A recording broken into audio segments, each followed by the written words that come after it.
Assalamualaikum warahmatullahi wabarakatuh. Bertemu lagi di channel seperti biasa ya teman-teman ya.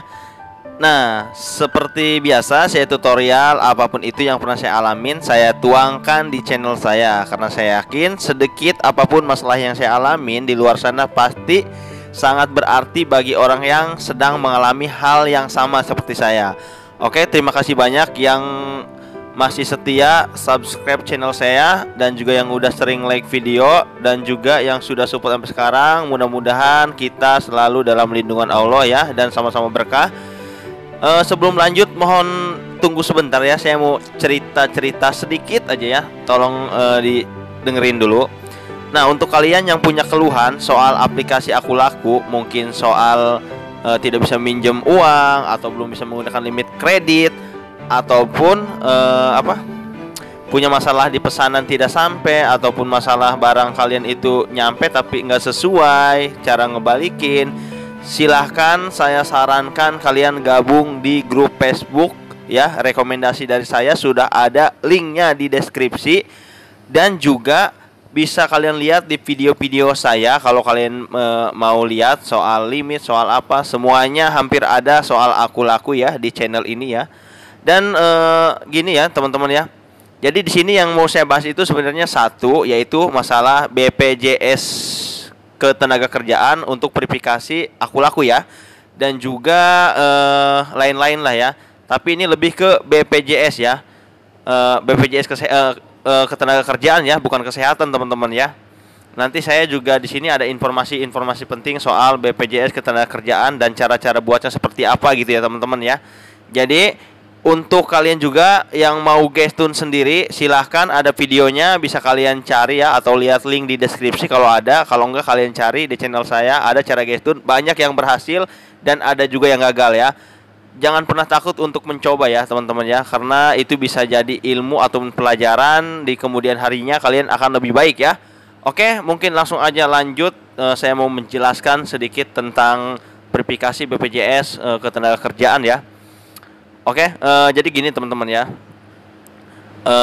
Banyak juga jasa-jasa yang bagi kalian ya yang belum punya BPJS Ketenagakerjaan. Banyak jasa juga yang yang membuatkan seperti itu, dan saya caranya belum tahu, makanya itu saya belum tutorial. Tapi saya punya rekomendasi, yaitu seperti biasa Mamang Ujang.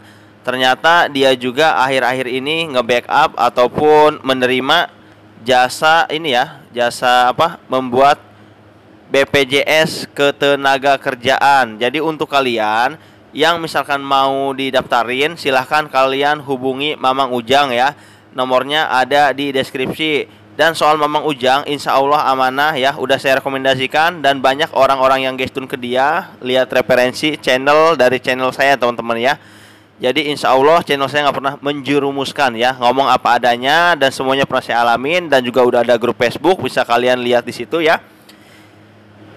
Untuk itu saya mau menjelaskan sedikit juga untuk BPJS Ketenagakerjaan ya. Kalian jangan kaget, itu semuanya diminta biaya ya. Saya kurang tahu biayanya, mungkin di luar sana 200.000 atau berapa ya, nerima langsung jadi dengan data-data yang diminta ya.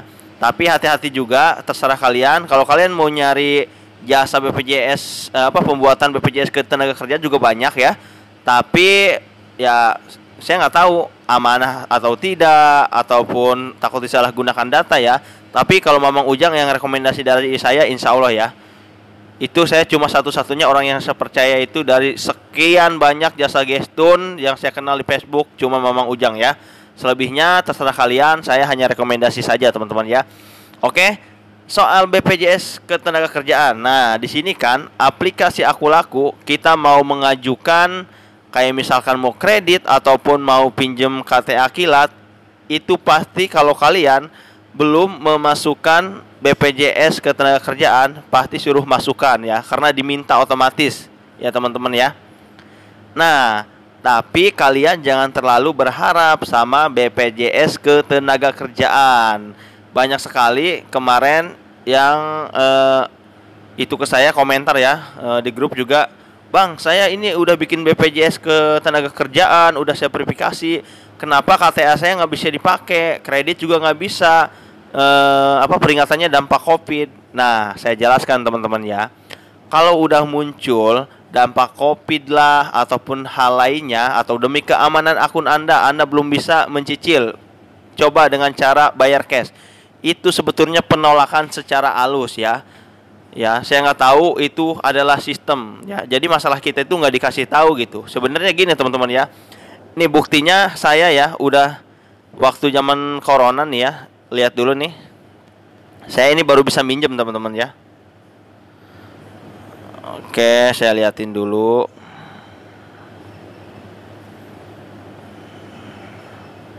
Mohon ditunggu ya.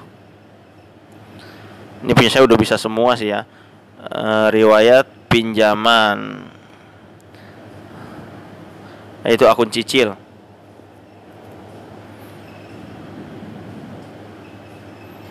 Nah, saya perlihatkan riwayatnya. Nah, di sini untuk kalian jangan terlalu ngarep ya. Adanya kalian BPJS Ketenagakerjaan itu langsung bisa, apalagi kalian pengguna baru ya, nggak mungkin ya. Nanti saya jelaskan lagi ya. Nah, riwayat pinjaman. Oke, bisa kalian lihat teman-teman ya. Di sini saya berhasil minjem itu tanggal 31/07/2020. Sebetulnya ini nggak butuh duit ya, lagi iseng ngetes ternyata bisa. Nah, di sini pengajuan gagal tuh. Lihat aja tanggal 25, 24 ya. Terus tanggal 19. Ini masih tahun 2020 ya, bulan 7. Ditolak ya, lihat tuh teman-teman ya. Jadi, ini saya udah masukin BPJS Ketenagakerjaan ya. Aturan itu kan dari aku laku BPJS Ketenagakerjaan tuh kalau nggak salah itu harus ada, diwajibkan itu semenjak corona bulan Maret ya, kalau nggak salah ya, Maret April lah ya. Nah, itu diminta saya karena saya juga kebetulan punya ya. Nah, saya ngajuin justru saya dari bulan Januari, dari Maret ngajuin. Maret masih bisa ya. Maret masih bisa. Yang kesini-sini nggak bisa ya. Semenjak corona itu pokoknya habis Maret itu sama sekali mati total punya saya. Padahal saya udah masukin. Dan kenapa punya saya bisa sekarang minjem lagi, terus bisa kredit kayak gini nih teman-teman nih. Saya liatin dulu ya, biar nggak dibilang hoak gitu ya, biar nggak dibilang saya cari apalah gitu ya. Nah, kita lihat limit. Limit saya di sini itu total 5.300.000. Telah digunakan 1.068.000 totalnya ya. Total kenaikan 1 juta. Nah, untuk teman-teman ya, ini yang belum tahu ini boleh nih ya diisi-isi aja ya untuk naikin limit kredit dan juga untuk naikin kredit poin. Dimana fungsinya kredit poin yaitu bukan jaminan BPJS Ketenagakerjaan, tapi ingat, ada juga yang masukin langsung bisa ya. Rata-rata sih kebanyakan bisa juga. Karena kenapa? Karena emang dia bagus gitu. Emang kurangnya cuma BPJS Ketenagakerjaan gitu ya. Karena kurangnya itu. Nah, intinya gimana sih gitu ya, biar kalian itu bisa gitu ya. Nah, seperti ini teman-teman ya. Ini saya bisa, cuma saya batalkan ya yang 2 juta karena iseng doang. Dan yang ini saya gestun. Ini juga saya gestun. Yang batal ya saya batalin. Nah, ini saya terima pulsa, batalin. Nah, ini remit ditangguhkan ya, gestun ketahuan. Tapi ini saya gestun juga nih. Yang ini 500.054 yang nggak ketahuan. Pokoknya kalau kita udah nyoba pasti bisa gitu ya. Tapi kalau kalian nggak mau ribet ya, sudah ada Mamang Ujangnya, silahkan saja hubungi. Nah, jadi intinya gini teman-teman ya. Untuk kalian itu udah gitu kan, bukan patokan gitu ya, tapi emang penting, itu udah kewajiban, salah satu syarat dari aku laku gitu ya. Mau nggak mau kalian harus ngikutin, harus ada BPJS Ketenagakerjaan gitu ya. Nah, selebihnya ya tinggal kalian ini aja, tinggal kalian kayak belanja gitu ya, kayak gitu teman-teman ya. Oke, mungkin itu aja ya. Ini hanya cukup informasi aja ya, mudah-mudahan manfaat aja ya. Karena banyak juga yang komentar nih, gimana bang, saya kan nggak kerja, nggak ada BPJS Ketenagakerjaan, saya buka usaha gitu ya. Silahkan kalian hubungi Mamang Ujang. Kalau enggak ya silahkan ya, mau kemana terserah kalian ya, banyak jasanya ya. Emang benar bisa itu ya, online ya. Oke, mungkin cukup itu aja. Mudah-mudahan manfaat. Terima kasih yang sudah selalu support dan yang sampai saat ini sudah subscribe dan juga like video ya. Terima kasih banyak. Wassalamualaikum warahmatullahi wabarakatuh.